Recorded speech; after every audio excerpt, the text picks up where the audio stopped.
ኣብዘን ዝተወሰነ መዓልትታት ኣዝዩ ብጣዕሚ ልብኻ ዝሕዝን ልብኻ ዝነክእ ጉዳይ ዘጋጠመ ድማ ኣብ ትግራይ ኣብ ከተማ መቐለ ሓደ በዓል ካሜራ ሞያ ዝኾነ ፊላር ወይ ድማ ፍሊሞን ዝተባሃለ ዳሃዩ ካብ ዘጥፍእ ድማ ንነዊሕ እዋናት ከም ዝገበረ ድማ ኩለና ንፈልጦ ኢና።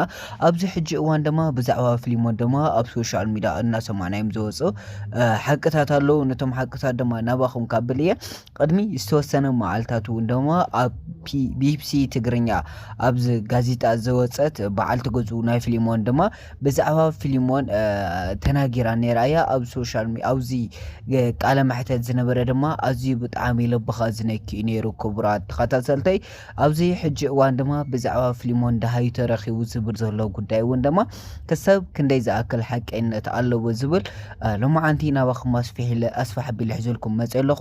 ንሎሚ እውን ከምቲ ልሙድ ሰላምታይ ኣይረሳዕኹን። ኣብ ዘለኹም ሰላምኩም ይብዛሕ። ነዚ ቻናል ሰብስክራይብ፣ ላይክ፣ ሼር ብምግባር ቤተሰብ ይኹኑ።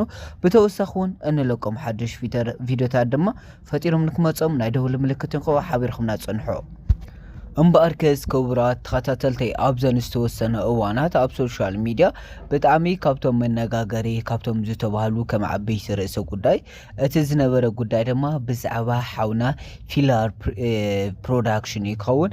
እዚ ፊላር ዝተባሃሉ ኩለና ከም ንፈልጦ ድማ ኣብ ቲቪ ወይ ኣብ ቲቪታትን ኣብ ካሜራማን ዝሰርሕ ዝነበረ እዩ። እዚ ድማ ብጣዕሚ ብምሽግኑ ብፀባዩ ብጣዕሚ ምሽግናይ ከም ዝነበረ ድማ ብበዓል ገዛ ይኹን ብቐረኡ ድማ ተፈሊጡ እዩ። ክቡራት ተኸታተልተይ እዚ ፊላር ዝተባሃለ ፎቶግራፈር ድማ ንነዊሕ እዋን እዩ ድማ ዳሃዩ ካብ ዘጥፍእ ተገይሩ ኣሎ ማለት እዩ። እዚ ጉዳይ እዚ ድማ ብጣዕሚ ውስብስብ ከም ዝበለ ድማ በዓልቲ ገዝኡ ኣብ ቢቢሲ ፃኒሒት ከም ዝገበረቶ ድማ ተናጊራ እያ።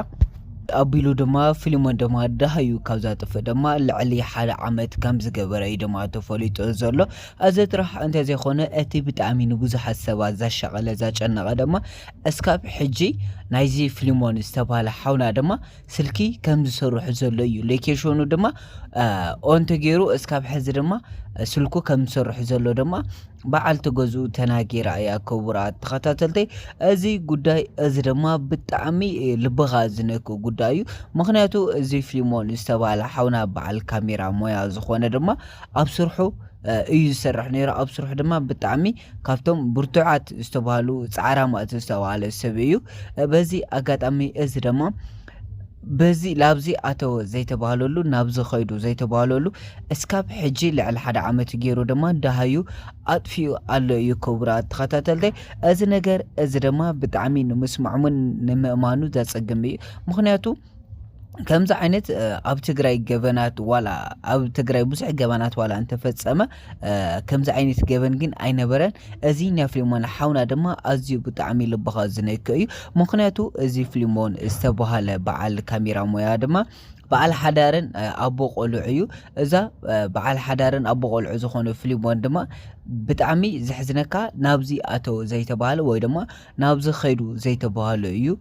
እስካብ ሕዚ ስድሩ ድማ ብተስፋ ብትፅቢት ዝፅበይዎ ዘለዎ ማለት እዩ። ክቡራት ተኸታተልተይ ኣብዚ ትማሊ ቅድሚ 2 መዓልቲ ወይ 3 መዓልቲ ኣቢሉ ድማ በዓልቲ ገዝኡ ናይ ፍሊሞን ዝኾነ ድማ ብቢቢሲ ትግርኛ ድማ ቃለ ማሕተት ገይራ ነይራ።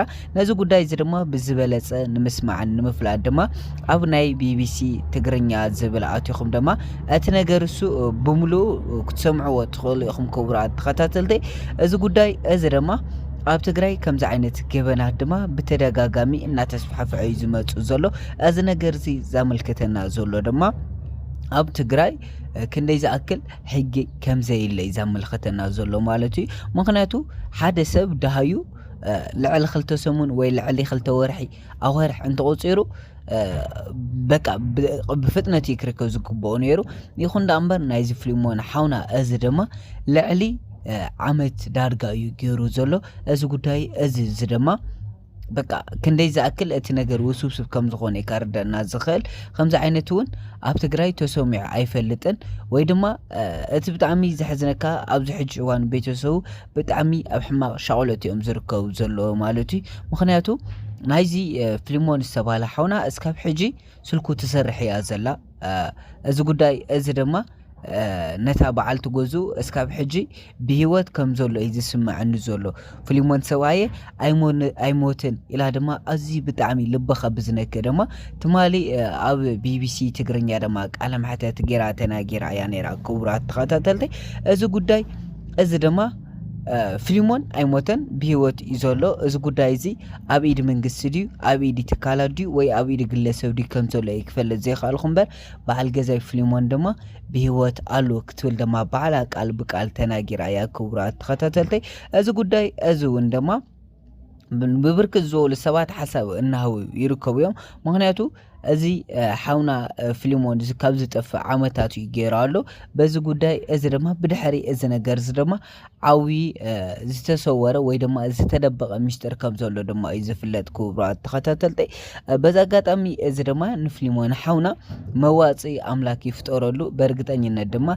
ሓውና ምስ ቤተሰቡ ተራኺቡ ከም ዝራኸብ ድማ ኣነ በዓል ሙሉእ እምነት ኣለኒ እዩ ክቡራት ተኸታተልተይ ሓውና ናብ ዝነበሮ ጽቡቕ ዝኾነ ናብ ቤተሰቡ ተመሊሱ እንርእየሉ ኣብ ቀረባ ግዜ ይኹን እምበኣርከስ ክቡራት ተኸታተልተይ ንሎማዓንቲ ሒዘልኩም ዝመጻኹ መደብ እዚ መስል ነይሩ ክሳብ በኻሊእ መደብ ንራኸብ ኣብ ዘለኹም ሰላምኩም ኮኑ ሰላምኩም ይብዛሐለይ ነዚ ቻናል ሰብስክራይብ ብምግባር ድማ ክተበራታትዑኒ ይደሊ በነዚ ቪድዮ እውን ሼር ብምግባር ላይክ ብምግባር ኣበራታትዑኒ ክቡራት ተኸታተልተይ እስካብ በኻሊእ ቪድዮ ንራኸብ ኣብ ዘለኹም ሰላምኩም ይብዛሕ ቻው